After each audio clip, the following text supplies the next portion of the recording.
Welcome back. My name is Nancy Mader and I'm the Director of Transition Services in the Link Center for the Federation for Children with Special Needs. We are going to talk about part 3 of our Basic Rights Transition Planning series. This is going to cover transition in the IEP. I am here with my colleague and counterpart, Leslie. I'm going to let you introduce yourself really quickly, Leslie, and then we'll get started.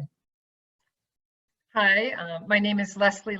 I work with CPACs at my project at the Federation MassPAC, and I also work with Nancy because the real value in transition planning for families and why it's so important. So welcome.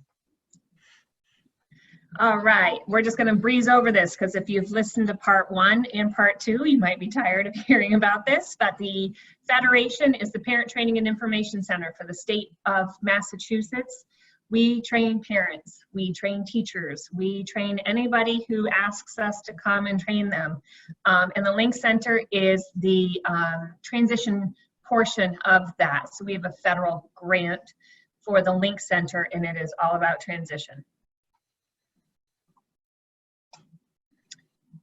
So in this series, we have 4 parts. Today, we're going to talk about how families can participate in developing a transition plan with their IEP team.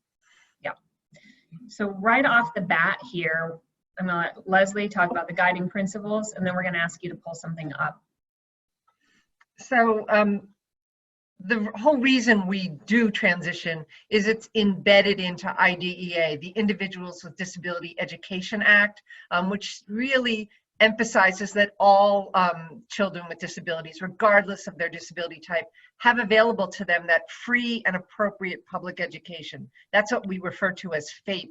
And it's really involving not only special education services, but the related services that a student might receive around speech and language or OT. And it's all designed to meet a student's unique needs. And that's why we do this planning in the IEP. We look at assessments, we look at what are the student's individual needs, and then how can we develop skills and help the student develop skills to meet those needs. And it's all focused on further education, employment, and independent living. We're trying to prepare those young people for life after high school and for them to be involved in their communities. Right. It's a retirement plan. That's what I think of it.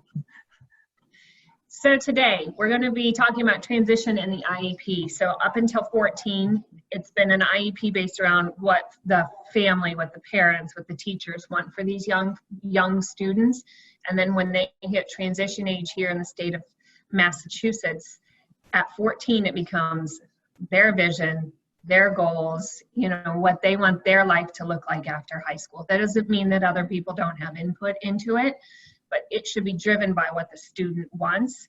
And the Department of Elementary and Secondary Education here in the state of Massachusetts has developed a tool to help schools and families work with students to kind of draw that information out of them and build a plan around that. It's a mandated form. It is not a legal document. It's called the Transition Planning Form, or the TPF.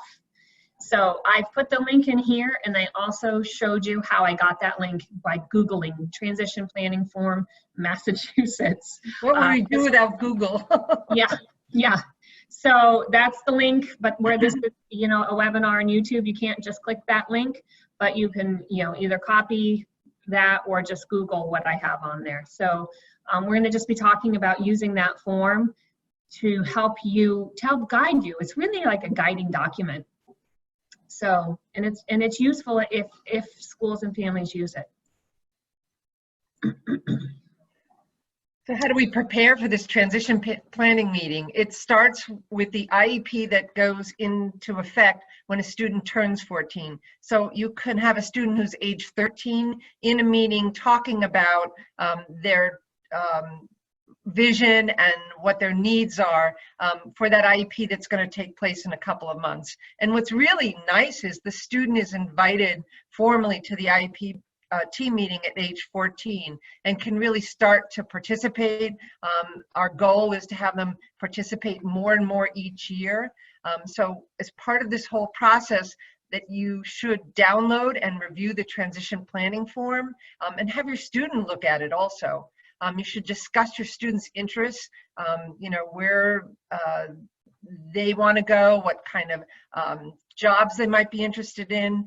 Talk to your student how they will participate in that meeting. It might be the first time that they're sitting in front of a whole group of people and talking about themselves, and they might be a little uncomfortable. So to talk about how they will participate, what they feel comfortable doing, would they like to maybe read something. It's very individualized, and I think it's something that you can practice with a student. We always suggest that you make a list of your questions that you might have. Try to prioritize those questions, but the top 3 at the top, so you really make sure you address those in the meeting, and the student can make a list of questions. Right. This is all driven by transition assessments. Really, every assessment of a young person after the age of 13, 14 should be transition related. Discovering what skills the student is lacking and might need to reach their vision. And the thing that I always stress in all of these is really learn where you're going. Is the student on track to graduate? What do you need to graduate in your school? To learn about all of those graduation requirements. So that's all the prep work that you would need to do before you even attend the meeting. There's a lot of brochures that Nancy and the Link Center at the Federation have put together. A lot of work went into these brochures. Yeah. They're all available online on our website and available in multiple languages so that you can access them and read them prior to going to some of these meetings. Right, and this one that's pictured here guides you through using that transition planning form. I always recommend that people take it to the IEP meeting, give it to the, the transition director or the special education director in your school district if you don't feel like they're using that form correctly. I mean, there's not really rules around it, but if no one's using it in your school district, this is a really good piece of guidance. So I always think you should talk to your school district about this form. We're recommending at the Federation that every school district send it out with that invitation to the IEP meeting, but it just may not happen. But you now know where it is and can download it and talk about it even before the IEP meeting so that they know that you're prepared to focus the discussion around transition using this form. And that's really what it is. It's a tool to help you guide the discussion. The advice from the Department of Elementary and Secondary Education is that this is a planning tool, that you have these conversations at the IEP meeting and it helps you plan for what should be on the IEP regarding the student's needs. It has 3 sections, post-secondary vision, disability-related needs, and then an action plan. And I love this form because it really stresses, Nancy, you're the guru around student vision of, the student vision drives this process. Yeah, so the vision on that transition planning form should be cut and pasted into the IEP. Not everything from this form will go over to the IEP because it can kind of even be a dream list. But that vision should be the same. They should mirror each other because it should be driven by the student. And it's really an open document, wouldn't you say, Leslie? I mean, there's just 3 sections and then it's blank space for you to fill in. So you can be as creative as you want or as simple as you want, really. So what happens if the student vision is really unrealistic and just coming from a student that doesn't have a lot of experience to know what they might do after high school? So I think that happens probably a lot. And I know that it's our tendency to protect students because we don't want them to, want to be an astronaut when that's not a reality for them. But I think my opinion is giving them informed choices, giving them experiences where they can make those decisions on their own. So I have a little guy, he talks about being a chef. This is the pickiest kid in the entire universe. So we talk about why he wants to be a chef and he practices cooking at home. Those are the things where they can be informed. Job shadowing. informational interviews, looking at course books at a college and seeing like, okay, if you want to be a graphic designer because that sounds something cool and you love working on computers and you love doing these things, but if you look at the coursework at a college and it's mostly math or it's mostly things that you're really not interested in, but you have to get through those things to get that job. Like giving our young people as many experiences so that they can eventually take that vision and make it reality is really what the goal is. So it can start out as unrealistic as it wants to be, but that's why we give them experiences, right? And then we look at their disability related needs and an action plan to show them what that vision looks like so they can make those choices.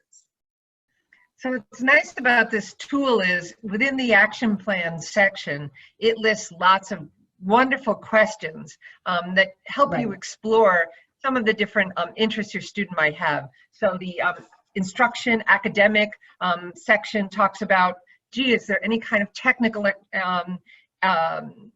type of education that the student might access, vocational type of education, career prep education, not just school related. In the employment section, it'll talk about what Nancy talked about, job shadowing, interviewing, what are some of those experiences that the student might be able to explore in an action plan? What do we want to have the student be exposed to help them shape, what do they know about employment and is this a good fit for them? And all of those wonderful community supports, building that social connections, helping the student develop social skills. All of the things that might be talked about in this planning process and jotted down on this form, some of it might be transferred to the IEP and some of it might be family driven or something that the family might do in the community. It can inform the team in subsequent meetings as to what's happened, what's working, how you move forward with the plan, but not everything from this transition planning form goes on the IEP. You move the vision over. We know the disability related needs. We've been doing that for a while on IEPs, we get that. But the action plan is some of those opportunities to explore the transition and how it aligns with the student vision and to bring over 1 or 2 items into the IEP. The transition planning form is not a legal document. It's not signed. It doesn't get attached to the IEP, but it informs the IEP. Right. And you know what I like about it also is it makes you kind of think of different people in the student's life that can participate in their education or participate in different ways that don't necessarily end up in the IEP. So if they're interested in sports, they can either be on a sports team and that can be included here because that is a very rich part of their life. Or if they are involved in theater or any of those things, that's a rich part of their life that can be part of this form that doesn't necessarily make it over to the IEP, but you can see a bigger picture of this young person by looking at this form. All right, next we're going to move on to the students' role in transition planning. I mean, they're the star. They're who we're talking about. They're whose life we're trying to help them get resources to shape and experiences to shape how it's going to look after high school, which it's going to change. Everyone's life does. No one's in the same job or the same house or the same situation that they were in high school. I won't tell you that I wanted to be a ballerina. Interior designer. Nothing close to that. And if you saw my house right now, it is in disarray. So in Massachusetts, the student starts to participate when they're 14. That doesn't mean they have to be there for the entire meeting. They might just help you fill out that transition planning form and come and say hello. They might not come in at all, but they need to start to be involved so that it is their vision. Because I've seen IEPs where the student didn't participate at all and it's not their vision. I've read the IEP and I said to that student, this doesn't sound like you at all. And they'll say, it's not any of my goals on there. I didn't go to the IEP. So I don't know where that takes them, right? Because they have to be involved. They're going to be the person who tells you what accommodations work and what don't. what they want their life to look like after high school or what they don't want it to look like. So they can help to identify jobs that they would like and jobs that they might not like, or schools that they might want to go to or not go to, or where they want to live, who they want to live with, how they want to get places, how they want to manage their money. And I think the most important part of this is setting expectations high, really high, so that they see themselves as valuable and so that they want to reach those high goals. You know, we want them to know that we're going to help them get as far as they can. Parents' role. You're the driver. You're the one who is providing those opportunities for a young person to kind of test out their ideas. I always think it would be sad if a student says, gee, I want to work with animals, and you wait till age 22 and they leave school and they've never been involved with working with animals, and Right. they go to a pet store or to a shelter and volunteer or work, and they realize, gee, you know, I don't like to do this. The animals smell, they make a lot of noise. Right. You know, I don't like cats, and all I have to do is work with cats all day. So we need to provide them the opportunities to test out their ideas, to test out their interests. And wouldn't it be nice if they were the decision makers and said, you know, I didn't like that, and this is why. We can learn so much from what a student doesn't like about an opportunity to help, you know, move them in a different direction. Like if you were working in, you know, a pet store and didn't like that, but maybe you liked to design costumes for pets, which is a really big business, or, Right. you know, take photographs of pets, to channel it in a different direction. So the student interest is now shaped by their opportunities. There are lots of times that families have connections to people in the community, to relatives that might own a business, who might be able to provide them with an opportunity to job shadow or to interview somebody in a business. These are all very valuable ways that families can help their students shift and change their vision as they grow older, because Right. their interests are going to change from age 16 to say age 20, and we hope they do. Absolutely. And we hope it's because they had experiences. So I have to tell you 2 different scenarios in my life where having experiences would have changed the end result. So I went to college, and both of my roommates were elementary education teachers, right? So you get a practicum at the end of your schooling. So you've gone to school for 3.5 years, and then you get a practicum, and maybe you get a short one in between that.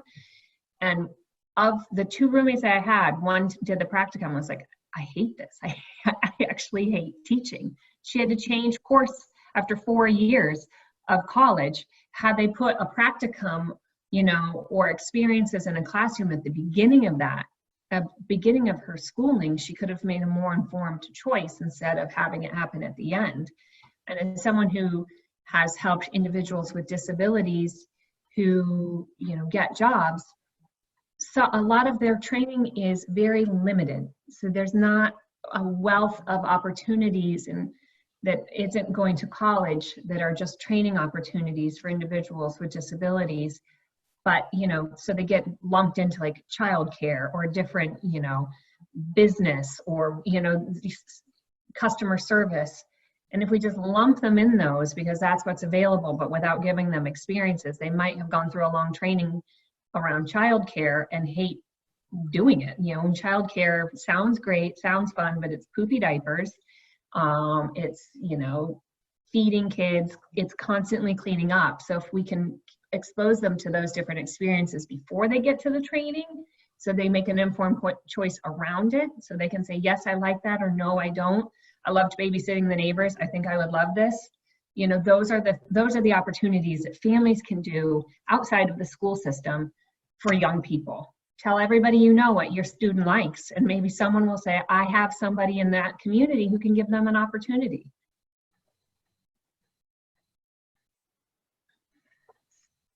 So we'll split this, Nancy. I'll do the first part, you do second. Yep. It's all about looking at the IEP differently, and I hope you take out your student's IEP and start looking at all of the different sections, because I think you'll be so surprised how much Transition is talked about in the IEP. The language is right there and we can build on it. In the vision statement on IEP 1, the page, it says that beginning at age 14 in Massachusetts, that this should reflect the student's vision and not the parent's vision of what they think they're going to do.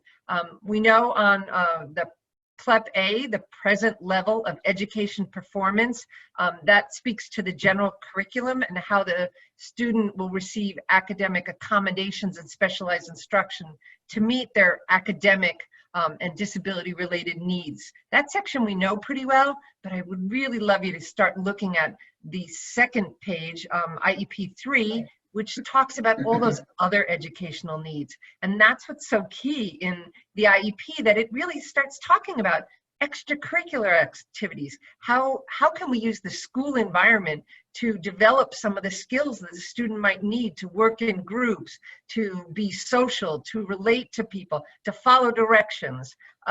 You know, is there assistive technology that can assist the student in accessing different things? Let's start talking about that as the student gets older. Beginning at 17 here in Massachusetts, a young person can drive. Is this student have the skills to be able to learn to drive? And if not, do we need to provide some type of travel training so that they can access a city bus system or the rideshare opportunities? Right. All of these things are listed right there, and you can just check off the boxes, and your IEP team can start talking about some of these types of other educational needs that are so key. In fact, the job, yes, you can talk about unemployment on an IEP. It's right there and saying, what are the skills that this student needs to develop related to how they would be prepared for getting a job? It's all right there.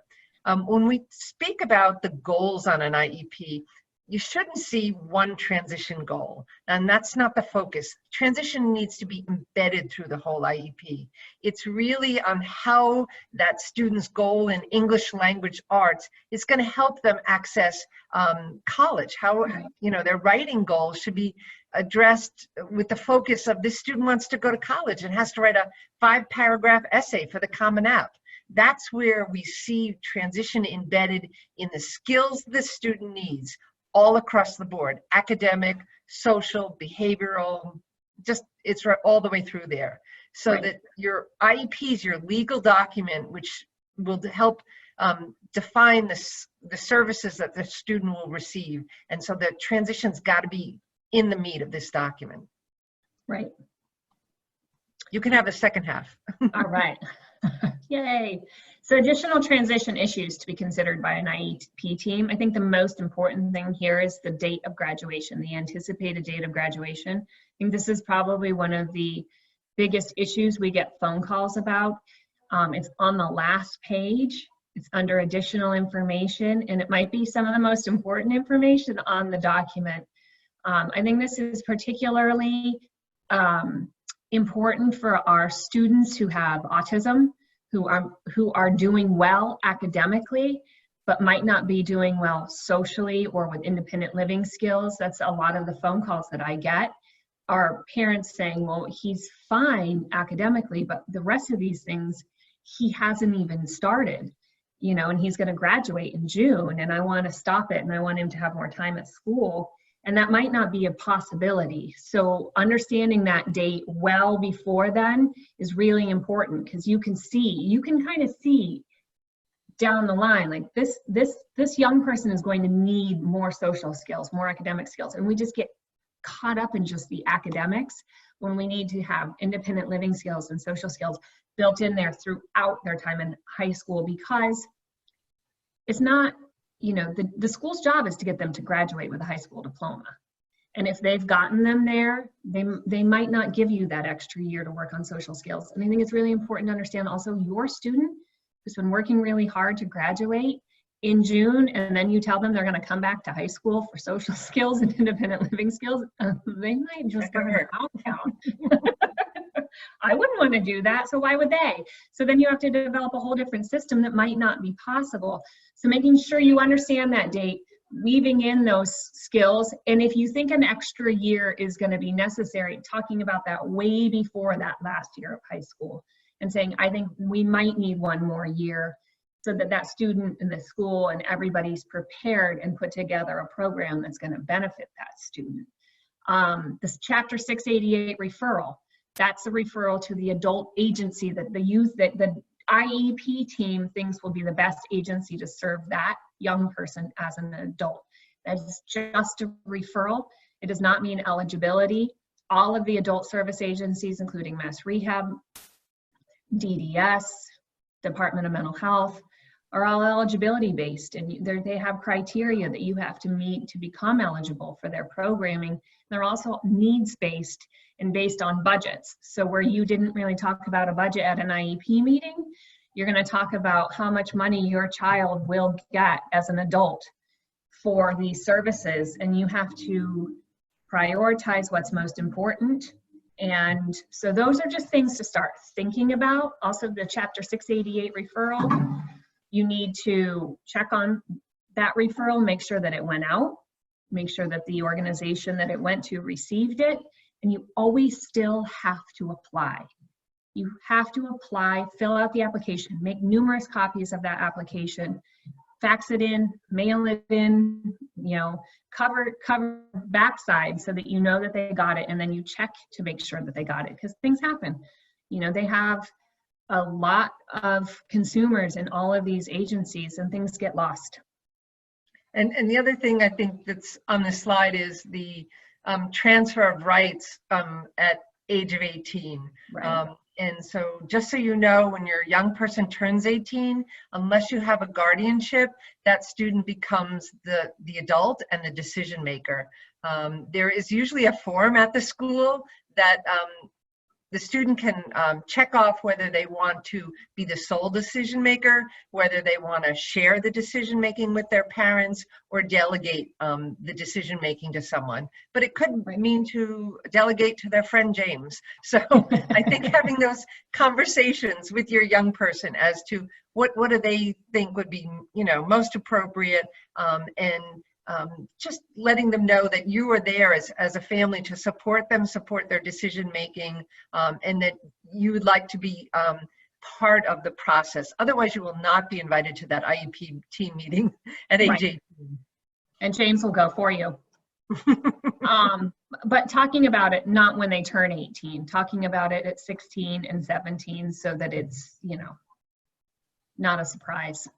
You can remind them that they live in your house and receive free Wi-Fi.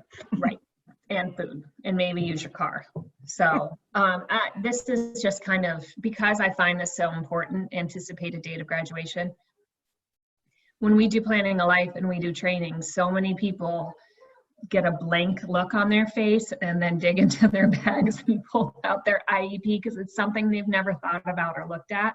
So just keep in mind, look at that anticipated date of graduation and make sure you agree with it, and start early, 14, 15, all of those years. So in order to graduate, to receive a state issued regular high school diploma, there's 3 things that have to happen for a young person. They have to meet competency determination, which is, 2 things, passing the MCAS, and they have to meet all local requirements. So that means you need to know what's in your student handbook, which we've talked about in previous portions of this training.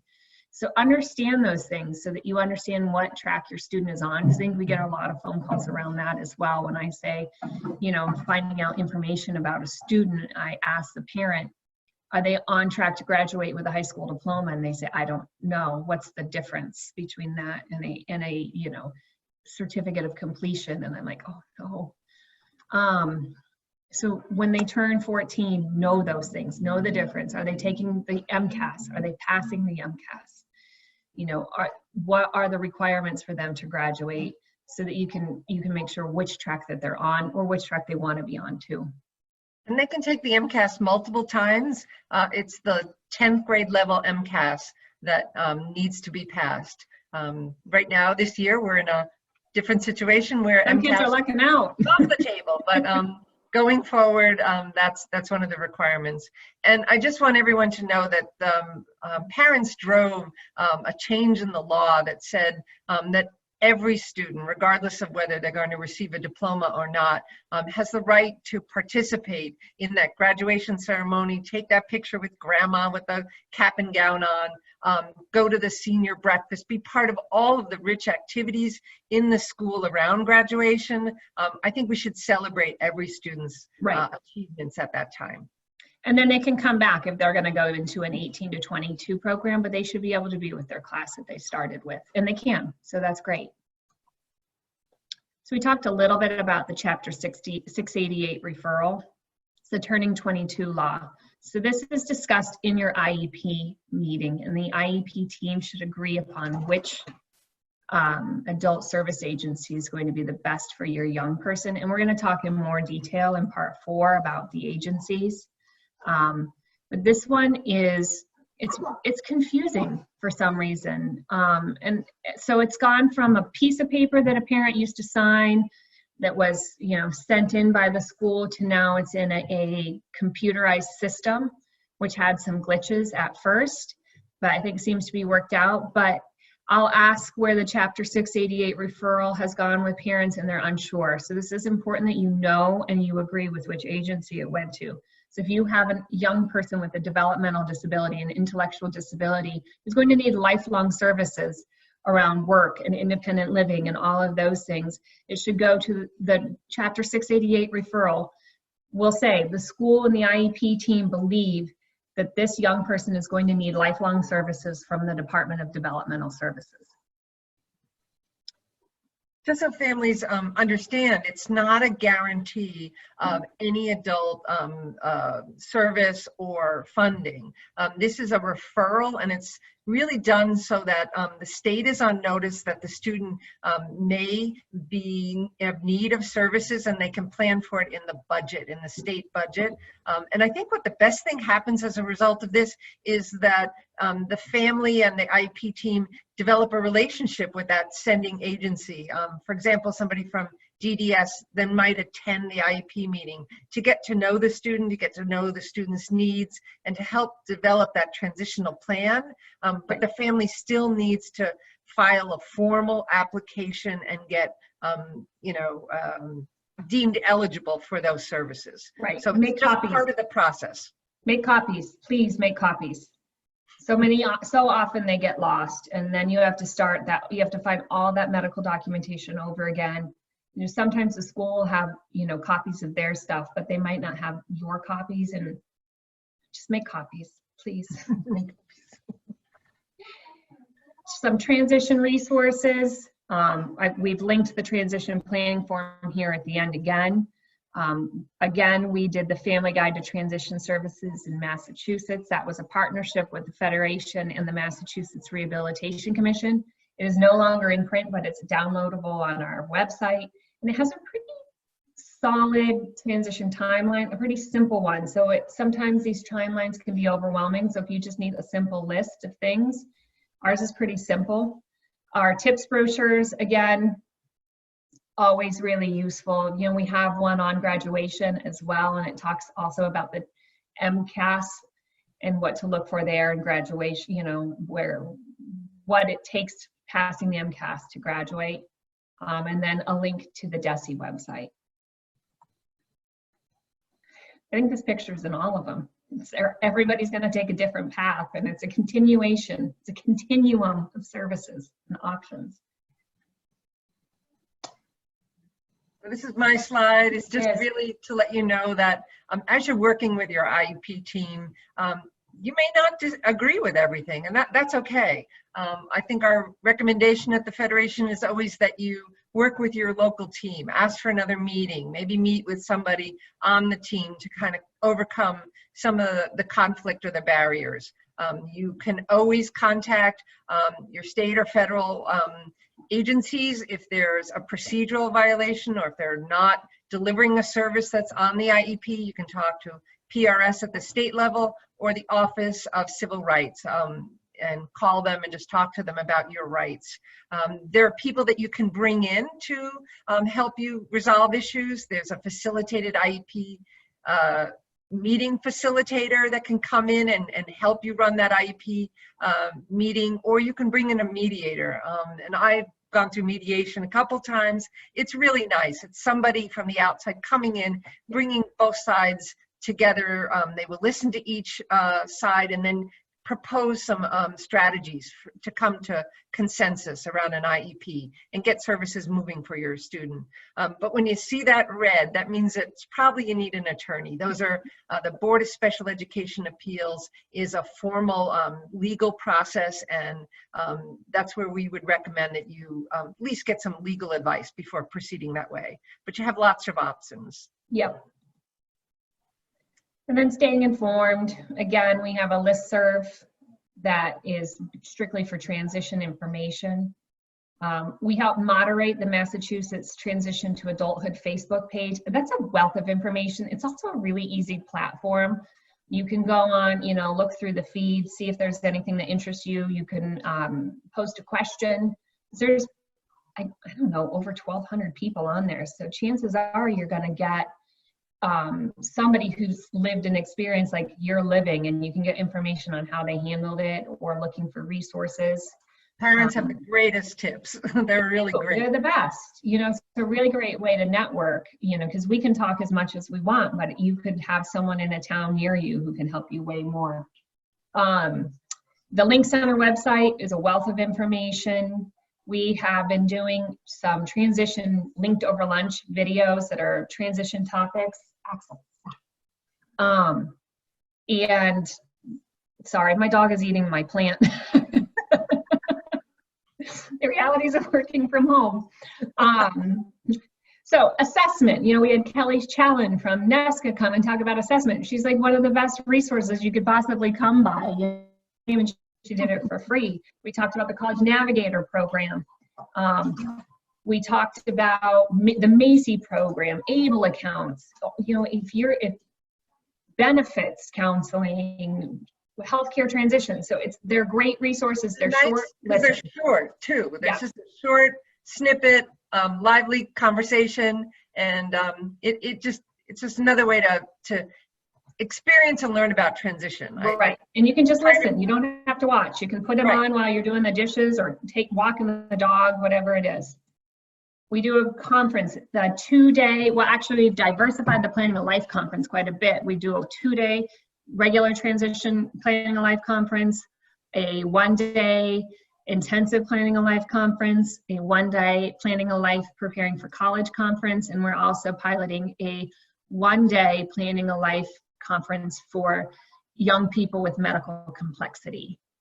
That was supposed to happen in May. Develop a virtual one in the near future. Yep, and we will be doing that. Timelines for you to look at. You can pause it here and look at these timelines and find one that you might like. My favorite's the ARC, which is linked on the bottom there. You connect to. And then feel free to call us. The Federation is a free phone call. You can send us your question on an online form and someone can, answer. It's just always getting the information that you need to make the decisions that you need, attend workshops, connect, even to our outreach team in case English isn't a first language for you. There's lots of ways that we can help. Right.